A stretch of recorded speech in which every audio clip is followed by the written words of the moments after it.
The Battle of Tientsin, fought on July 13, 1900, was one of the most critical and intense engagements of the Boxer Rebellion, an anti-foreign, anti-Christian movement that had engulfed northern China.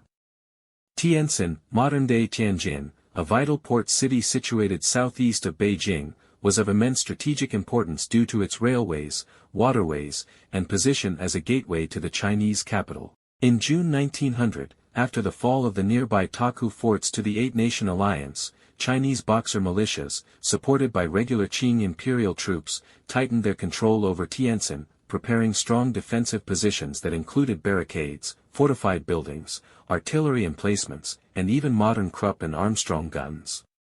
The foreign settlement in Tientsin was placed under siege, with hundreds of civilians and soldiers trapped inside, under constant bombardment and sniper fire. On July 4, an initial relief column of 2,000 men, comprising mainly British, American, Japanese, Russian, and German troops, attempted to fight their way into the city and succeeded in breaking through to the foreign quarter after intense fighting, but the larger Chinese-held part of Tientsin remained in enemy hands.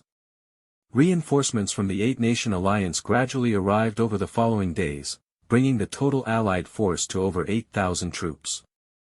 On the early morning of July 13, the Allies launched a major offensive to capture the walled city. The Japanese contingent, numbering around 1,300 troops, led the initial assault on the southern gate and suffered the heaviest casualties, over 300 men, including many officers, due to their exposed position and the fierce resistance from Chinese defenders.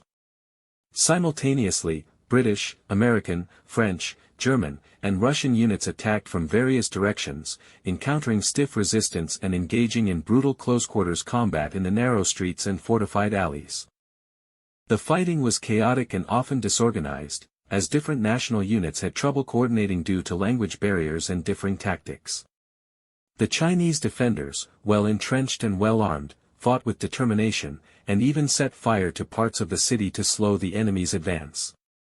Despite these efforts, the superior artillery and firepower of the Allied forces gradually gave them the upper hand. By late afternoon, after intense street fighting and shelling, the Chinese lines began to collapse, and the Allied troops breached the city walls. The defenders retreated or were killed, and by nightfall, Tientsin was under the control of the Eight-Nation Alliance. The battle resulted in high casualties, estimated at around 800 on the Allied side, with possibly thousands on the Chinese side. The fall of Tientsin was a major blow to the Qing government, as it demonstrated the inability of its modernized units to hold off foreign forces and weakened the morale of Boxer and imperial troops alike. Strategically, the capture of the city allowed the alliance to establish a strong supply base and staging area for the next phase of the campaign, the march on Beijing to relieve the besieged legations there. The battle also marked a turning point in the war, showing the determination of the foreign powers to impose their will by military force and deepening the humiliation of the Qing dynasty.